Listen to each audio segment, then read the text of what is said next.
39 sekarang. Seperti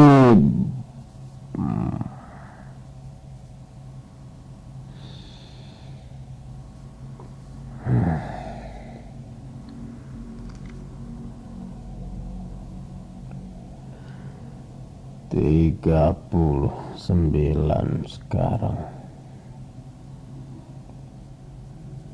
Seperti dentang suara lonceng. Selain dari kelemahanku yang dulu,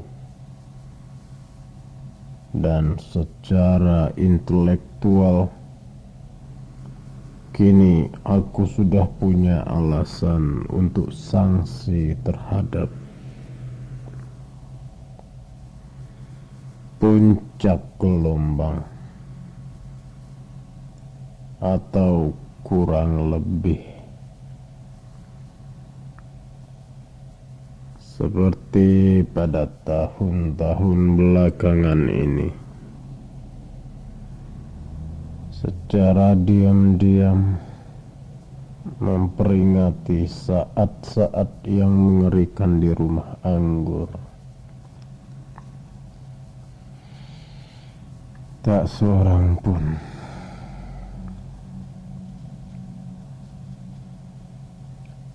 duduk di depan perapian dengan mata tertutup, sedang memisahkan padi dari dedak, menulis beberapa catatan di belakang sebuah amplop. Saat yang bagus untuk kembali lagi ke liang sarang ruang kerjaku.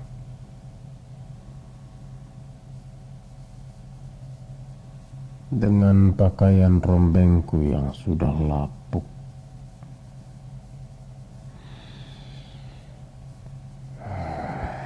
baru saja aku telah meludeskan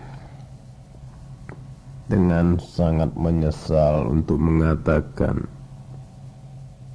3 buah pisang,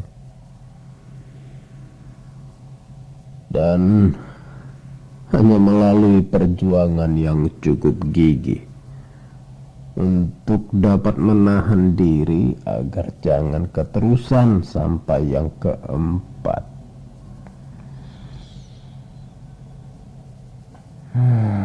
Persoalan yang teramat fatal bagi seorang manusia dengan kondisi seperti aku.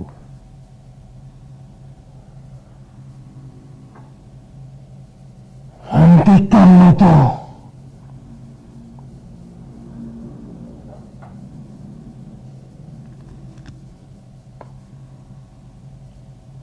Lampu baru di atas mejaku adalah suatu kemajuan yang hebat. Dengan segala kegelapan di sekelilingku ini, aku merasa kurang begitu kesepian. Agaknya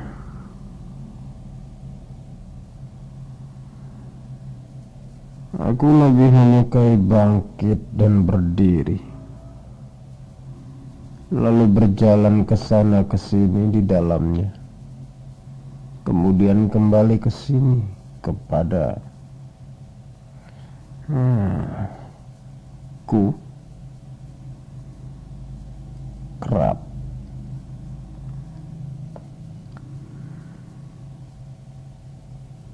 Butir-butir padi itu,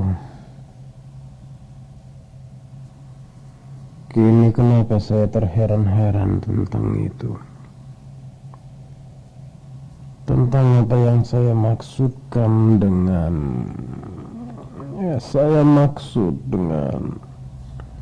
saya kira yang saya maksudkan adalah segala sesuatu yang bermanfaat dan pantas dimiliki, yang diperoleh apabila semua debu-debu telah Ketika semua debuku telah mengendap,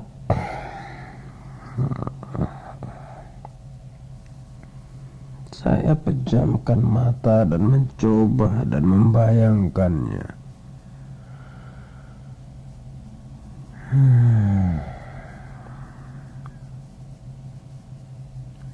Luar biasa heningnya malam ini. Saya telah memaksa kedua belah alat pendengaranku dan tak mendengar satu suara pun. Perawan tua Neglong biasanya menyanyi pada jam-jam begini, tetapi malam ini tidak.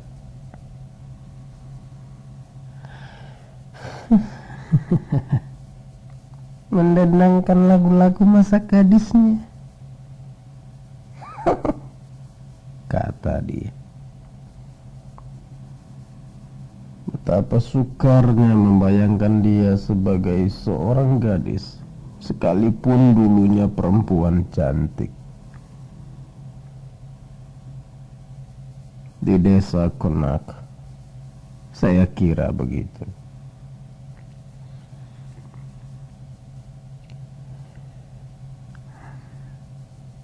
Apakah saya akan mau menyanyi tak kala saya seusia dia? Andai kata saya pernah. Tidak. Apakah saya akan bernyanyi sebagai seorang bocah lelaki? Tidak. Apakah saya pernah bernyanyi? Tidak.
Baru saja saya mendengarkan riwayat tahun-tahun yang sudah silam.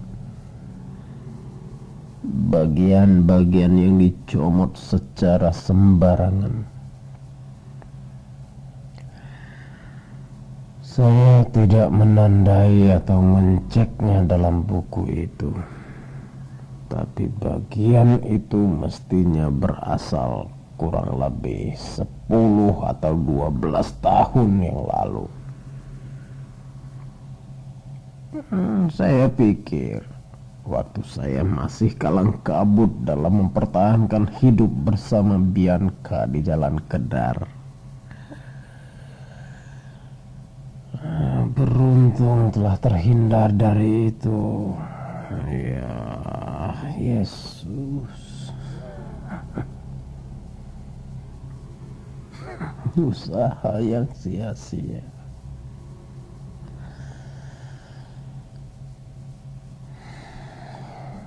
Tidak banyak berkisar tentang dia, kecuali hanya sebuah penghormatan buat sepasang bola matanya, penuh kehangatan.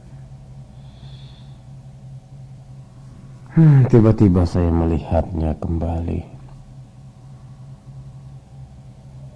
Sungguh tiada tara.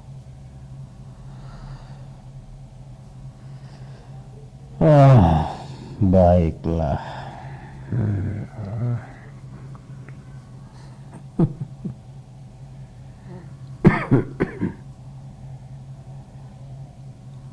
Situa PM ini sangat mengerikan. Tapi saya sering menemui mereka. Sebuah pertolongan sebelum memulai pada sesuatu yang baru. Meninjau kembali. Sulit sekali dipercaya betapa tidak masuk akal saya pernah seperti anjing muda itu. Suara itu, ya Yesus. Dan aspirasi itu. Dan resolusi itu. Untuk minum sedikit khususnya. Statistik 1.700 jam di luar tambahan 8.000 yang terdahulu telah menghabiskan sebanyak yang diizinkan di tempat ini sendirian. Lebih dari 20%, katakanlah 40% dari kehidupan yang terjaga. Rencana-rencana untuk suatu kehidupan seksual yang kurang memuaskan. Penyakit bapaknya yang terakhir dalam mengejar kebahagiaan yang melelahkan. Masa-masa kesantaian yang tak pernah diperoleh. Seulas senyuman menyeringai dan mengejek kepada apa yang dia sebut sebagai masa mudanya. Dan terima kasih kepada Tuhan karena semuanya telah berlalu.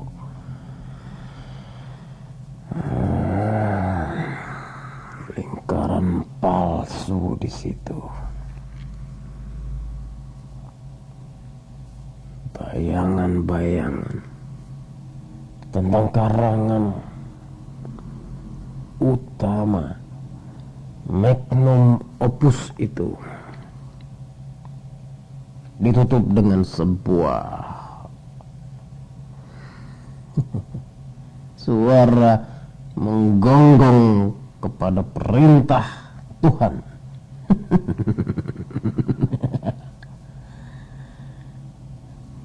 Apakah gerangan yang tersisa dari semua kesengsaraan itu?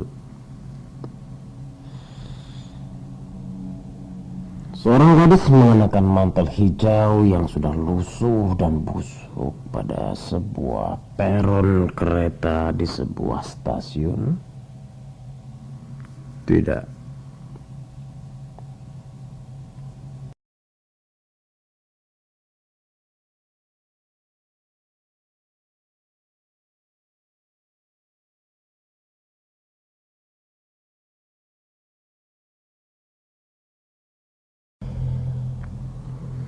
Bangku dekat bendungan itu, dari situlah saya bisa menatap jendelanya. Di sanalah saya duduk dalam tiupan angin dingin yang menusuk menderu-deru. Saya berharap-harap dia segera berlalu.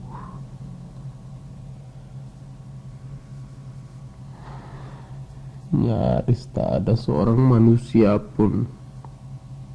Hanya ada beberapa yang sudah biasa ada di situ.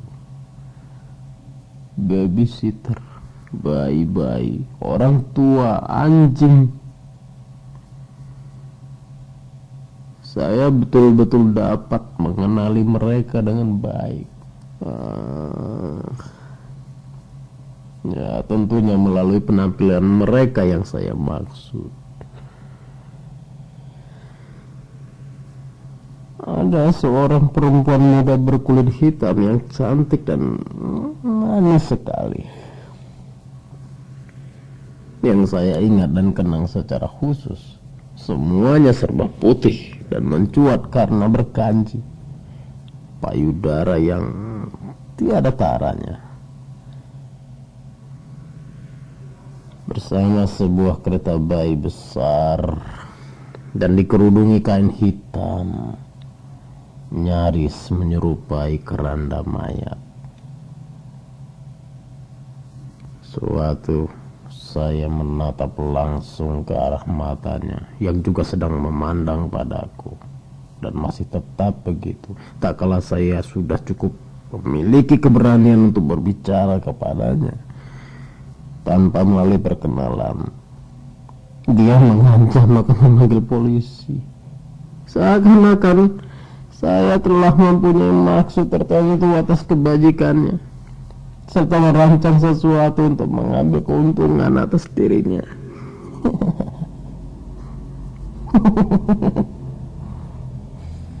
Wajah yang dimilikinya, sepasang bola matanya seperti chrysolite, mata yang berwarna hijau kekuning-kuningan.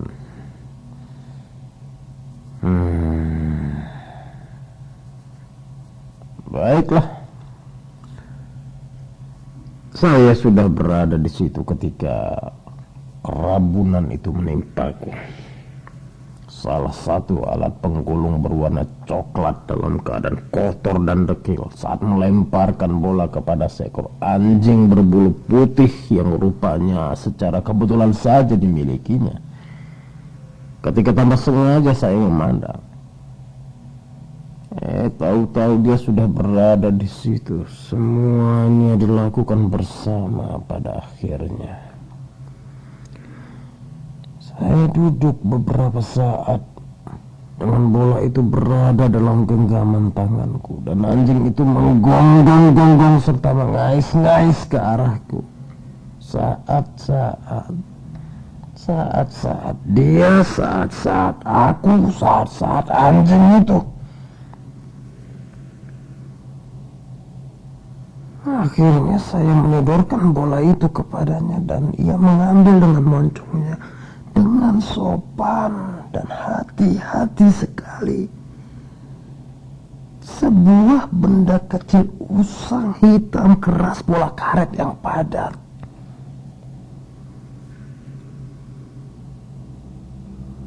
Saya akan merasakan bola itu dalam genggaman tanganku hingga hari kematianku. Barangkali seharusnya saya mempertahankan bola itu, tetapi saya telah memberikannya kepada sang anjing itu.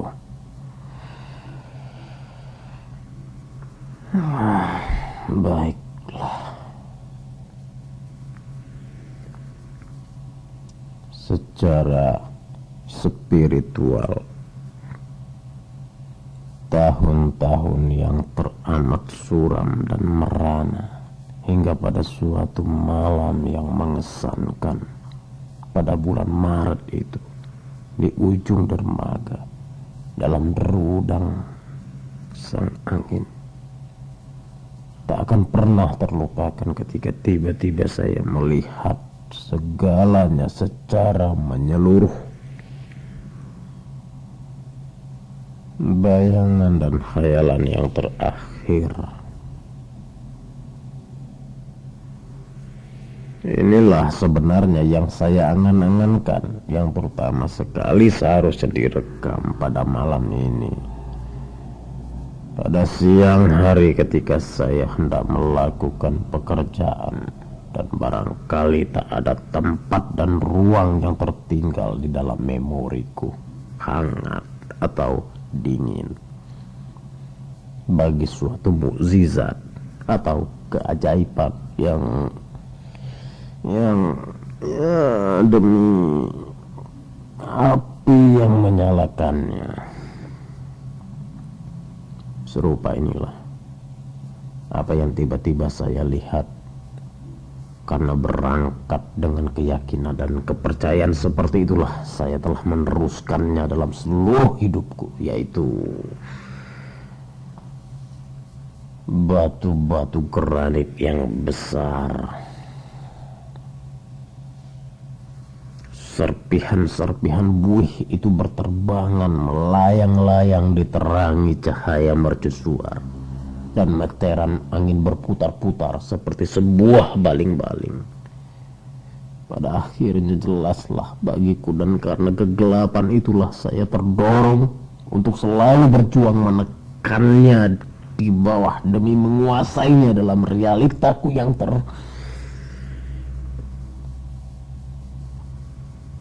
persahabatan yang kokoh serta pergaulan yang tidak tergoncangkan hingga terputusnya aku dari badai dan malam dengan cahaya pemahaman yang memantul dari kesaling pengertian dan api itu. Di danau, di atas perahu yang lebar, telah dibatalkan untuk mandi-mandi di tepi sungai itu.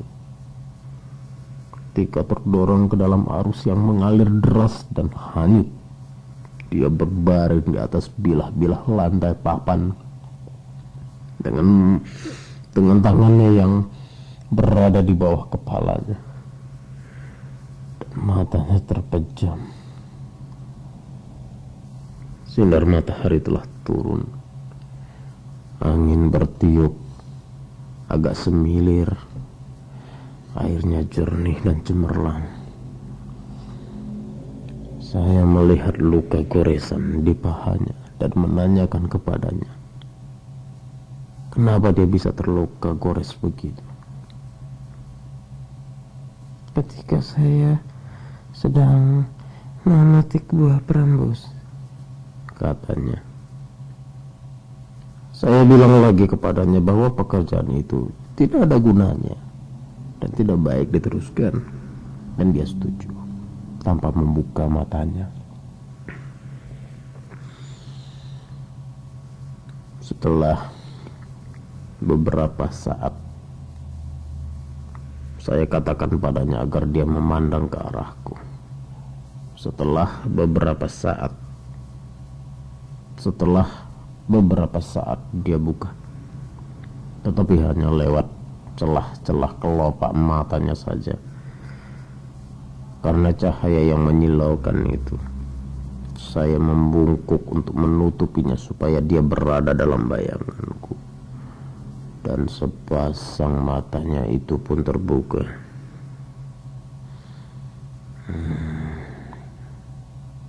Biarkan aku masuk. Kami telah terhanyut di antara bendera-bendera dan tiang-tiang tertancap. Dari jalan itulah mereka turun ke bawah sedang berkeluh kesah di depan haluan. Saya berbaring di sampingnya dengan wajahku terbenam di sela-sela buah dadanya dan tanganku berada di atas tubuhnya. Kami berbaring di situ tanpa bergerak, tetapi di bawah kami semuanya telah bergerak dan menggerakkan kami, lembut, naik dan turun, ke atas dan ke bawah, dan dari sudut ke sudut.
ketika saya sedang memetik buah perambus, katanya. Saya bilang lagi kepadanya bahwa pekerjaan itu tidak ada gunanya dan tidak baik diteruskan, dan dia setuju tanpa membuka matanya. Setelah beberapa saat, saya katakan padanya agar dia memandang ke arahku. Setelah beberapa saat dia buka, tetapi hanya lewat celah-celah kelopak matanya saja. Karena cahaya yang menyilaukan itu, saya membungkuk untuk menutupinya supaya dia berada dalam bayanganku. Dan sepasang matanya itu pun terbuka.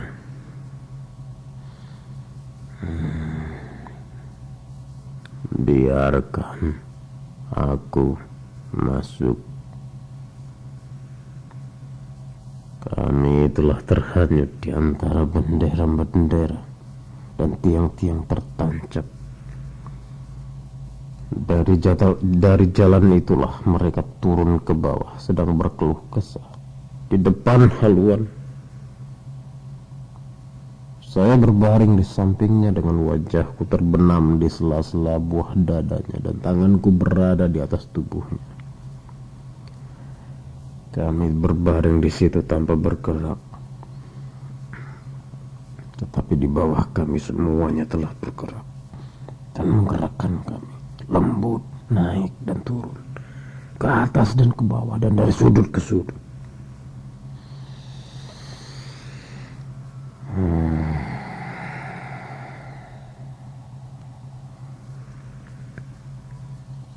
Lewat tengah malam. Tak pernah dikenal kesunyian serupa ini. Bumi ini barangkali sudah tak berpenghuni.